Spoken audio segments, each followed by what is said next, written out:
There is something therapeutic about the open road and the wind on your face. For over 100 years, motorcycles have brought thrills and chills to riders young and old.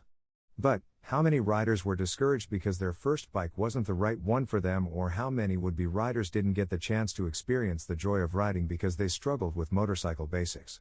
For those, I have the answer. Stick around to find out what the best beginner motorcycle is for you.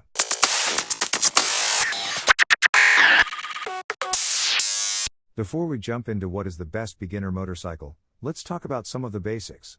Anyone interested in riding motorcycles needs to take the Motorcycle Safety Foundation course. The course provides valuable knowledge about motorcycle safety and how to handle different situations while riding. In addition, you will be able to throw a leg over a motorcycle and learn how to ride in as short as a weekend.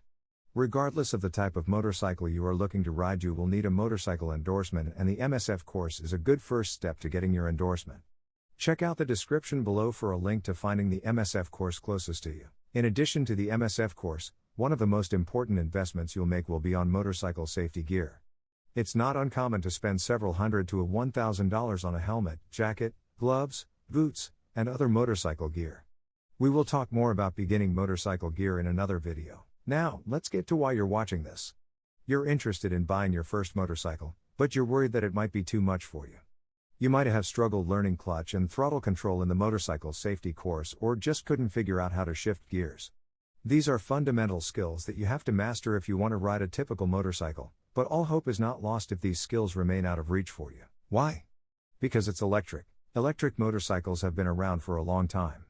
The October 1911 edition of Popular Mechanics referenced an electric motorcycle with range and speed figures that are similar to today's models. Electric motorcycles were produced in Europe before World War II and were used during wartime because of fuel rationing. For decades, electric motorcycles have been produced, raced, and ridden by thousands across the world, and now it is your turn. So what's different about an electric motorcycle? 3 things. The first being that instead of running on gas, an electric motorcycle runs on electricity stored in a large battery. Batteries in electric motorcycles are typically measured in kilowatt-hours. The kilowatt-hour rating tells you how much energy the battery has to give to the electric motor. Generally speaking, the more kilowatt-hours, the farther you can go on the motorcycle on a single charge, but your mileage will vary based on how you ride and environmental conditions. On the market today, you can find electric motorcycles with 4 to 21.5 kilowatt-hour batteries. And with a battery and electric motor instead of a gas engine, you'll find the motorcycle to be much quieter than its gas cousins. Don't believe me? Take a listen for yourself.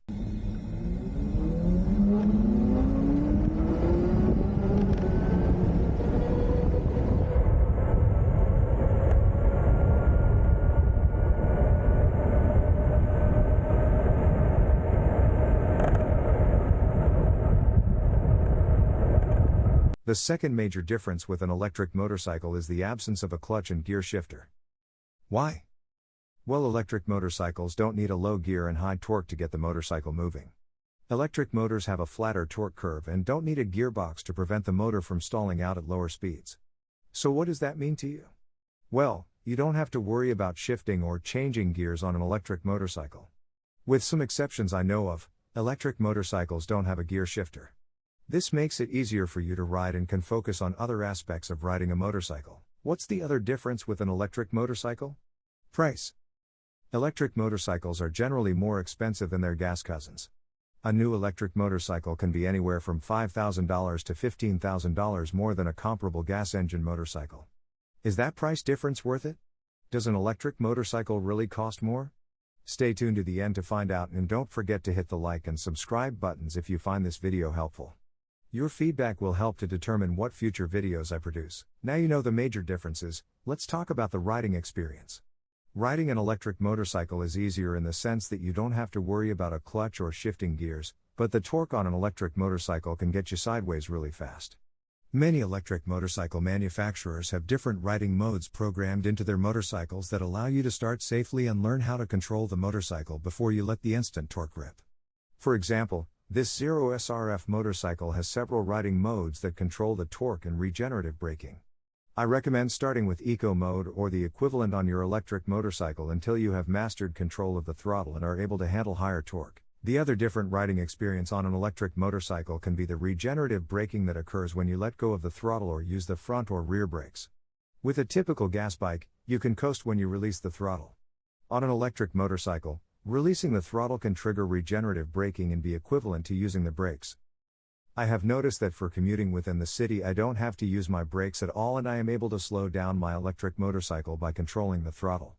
Some electric motorcycles, like this Zero SRF, can allow you to coast without the regenerative braking by adjusting settings in the ride modes or by holding the throttle at a zero torque point just off of the fully closed position. Speaking of commuting, riding an electric motorcycle can be more comfortable. Riding in traffic or urban areas can be plagued with constant starts and stops. With no clutch or gears, you can enjoy the ride and focus on the traffic around you. In the summer, you don't have worry about the heat of the engine or the exhaust cooking you as wait in traffic. One other benefit of riding an electric motorcycle is the amount of reduced maintenance you have on an electric motorcycle compared to a gas motorcycle. More about that at the end of this video. All other aspects of riding an electric motorcycle are the same as a typical gas motorcycle. That is why taking the MSF course can help you no matter what type of two-wheel motorcycle you buy. At the time of publishing this video, I'm not aware of any beginner MSF courses that use electric motorcycles, but if that changes in the future, I would encourage you to take that course if you have been discouraged in the past because of difficulties riding a gas motorcycle. After all of this and you're still not convinced an electric motorcycle is for you, then check out this clip of Moto E motorcycle racing that uses only electric motorcycles. Oh, and before I forget, click on this video to see why an electric motorcycle is cheaper than you think.